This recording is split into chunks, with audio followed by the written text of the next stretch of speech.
I'm Tom Strong. I'm the president of CanBIM. Thank you very much for coming. I think we've got a really exciting afternoon. We've come to Vancouver several times over the years, and it's always great to see the interest level grow every year. When we started doing this session in Vancouver probably 6 years ago, there were like 30 people that showed up, and then the next year 60, 80. I think we have over 150, and I'm really happy with the turnout, and of course the content that is being generated and the ideas that are being shared from the Vancouver and the BC industry are fantastic. I mean, things get better every single year. The level of sophistication, the collaboration, it's really exciting to see. So I'm just going to do a quick introduction, give you a quick update on what CanBIM's been up to, and kind of share what we're thinking for our plans. And a lot of people in here are members of this organization, and we want you to help steer our direction. It's very important that we get your feedback. And Scott Chatterton is up here with me, and we really want to talk to you. So come engage us, and the other board members are out in the audience here too. And we would like to talk to you and talk to you about our plans to inform them. So one of the things that we've been thinking about really hard is our mission. Our organization is about 11 years old. Obviously, BIM's in the title of the organization, but that has never really been our focus. It's one of our focuses. Building information modeling is obviously a common data environment that there's a whole ecosystem of products that work on top of that, these platforms, and it's extremely important, but it's not the only thing we think about, and it's not the only thing that we cover at these events. So that, you know, our brand is strong, and we think it's right to maintain that brand for the time being, but we're slowly adjusting our mission to more represent what we do.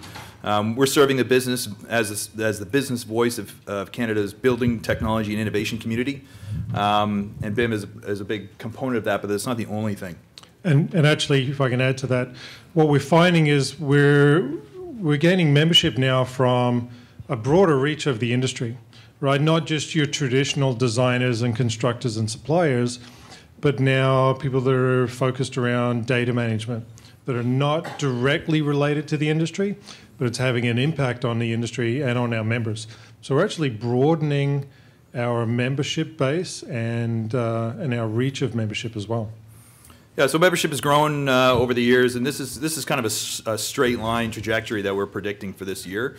And frankly, that growth pattern is not good enough for the amount of activity that's happening in the industry. And you know, everyone here that's a member, I want you to think about this organization as your organization. And we do a lot more, and we can do a lot more with the more people that we pull in to participate. And everyone should think of themselves as ambassadors of this organization, because the more people that are here, the more people that are contributing, the richer it gets, and the more we can do. Even though we have 676 members, we reach over 500,000 people, right, just through these different organizations. Yeah, so you know, out of that membership, we have 80 large corporations, and it's great to have that be able to influence that, you know, a huge section of the Canadian industry. And if you look at the volume of construction and design work that flows through these organizations, it's about 1/3 of the total Canadian industry. So we have a ways to go, but we're pretty excited about having that amount of influence. So we've made a couple of changes just recently to our board. We had a few people leave, which we talked about this morning. So we had vacancies, and we decided to fill those. We brought on Clint Unseth, who may or may not be in the room today, Dan Doherty from PCL, and Helen Goodland, who's a tremendous force in the Vancouver area and helps us to organize these events and pull in some really great speakers. So very excited to have them contributing at the board level now. And increasing our diversity on our board as well, right, of skill sets, experience, and industry representation. So one of the things we've also been thinking about as an organization is how do we structure all of our growth and all of our different activities, and think about everything we do as programs.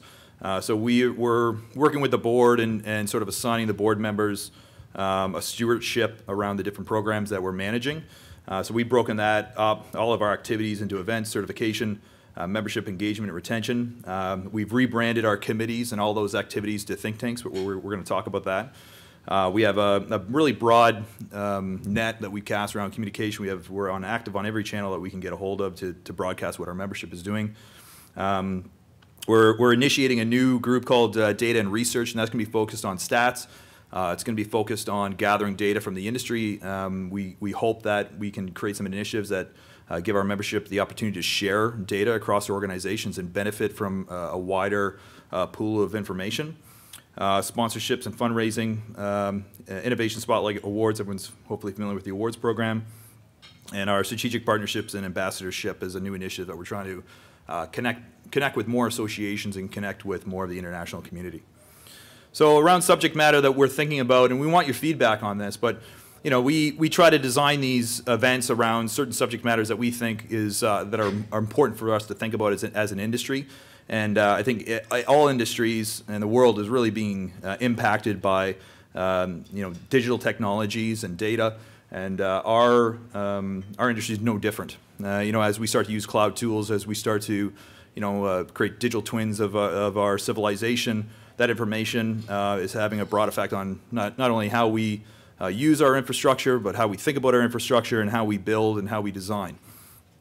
In Toronto, we designed the theme of the event around housing crisis. I mean, Toronto has a similar problem that Vancouver has in that the vacancy rates are extremely low, cost of renting is extremely high, cost of real estate is extremely high, and we think that the way we design, the way we build, can have a big effect on helping to solve this problem through the use of technology.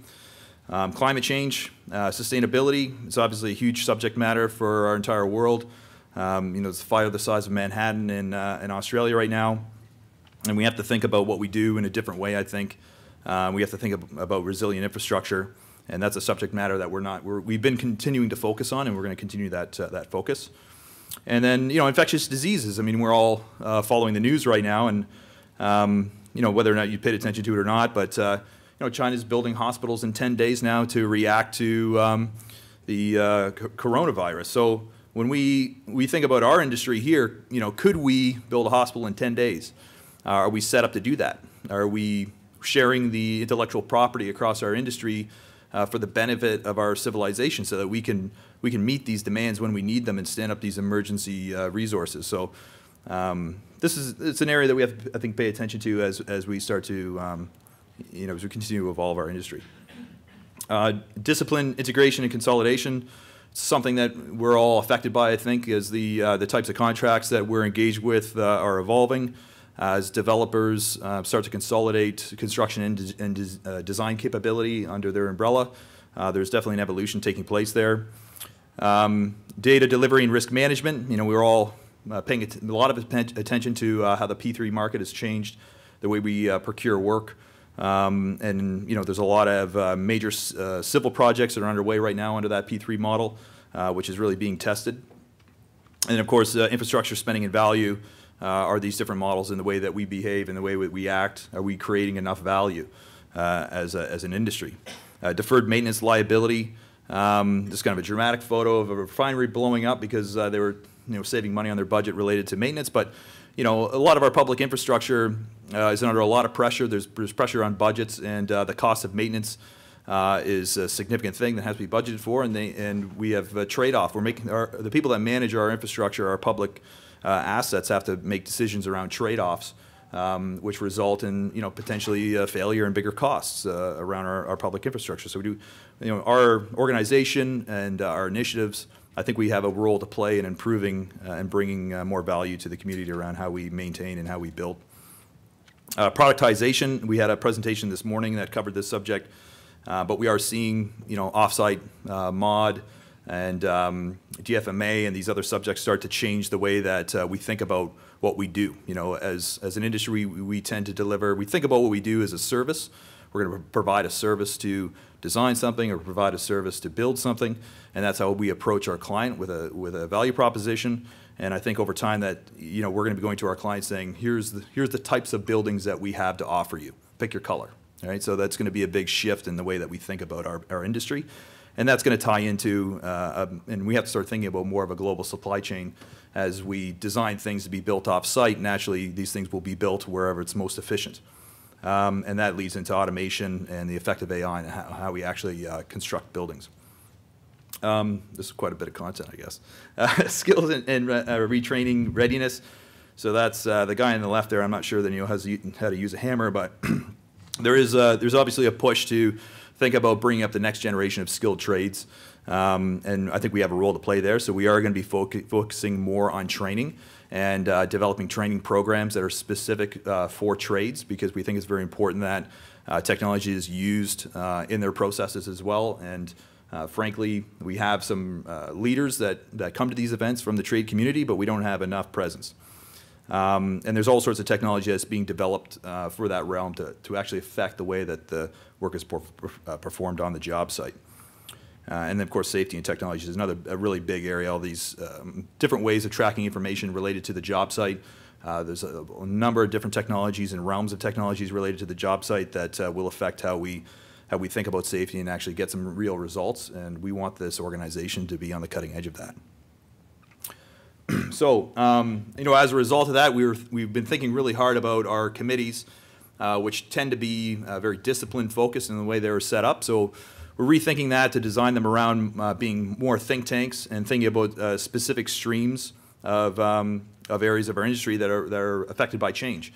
And this list may evolve, but we're going to be reconfiguring the committees so that the people that are active in leading these discipline areas start to focus, and there's a little bit more cross-pollination across different disciplines around particular areas of interest.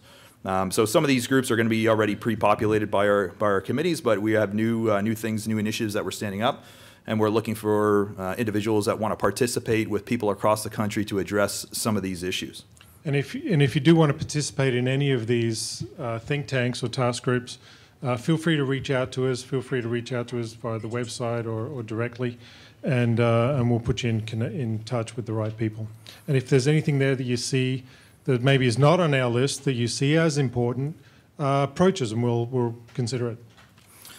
So over the past 12 months, we've started some new initiatives. This time last year, we kicked off our Eats and Meets program, which is a networking dinner that we're doing. I apparently only own one jacket.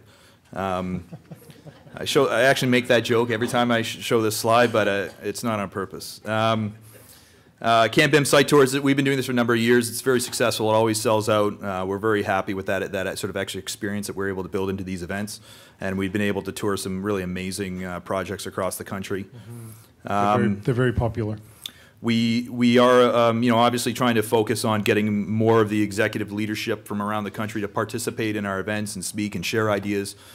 We think that it's extremely important because our organization has had a really technical focus, which is great, but we need the people that control the budgets and that set strategy for their organizations to pay attention to these subject matters so that we can move and advance these things forward. So as David LeMay and Pierre Parmelo earlier. So one of the other things that we're working on is the podcast. So we have been doing recordings of the podcast, and we're going to release more information on that soon.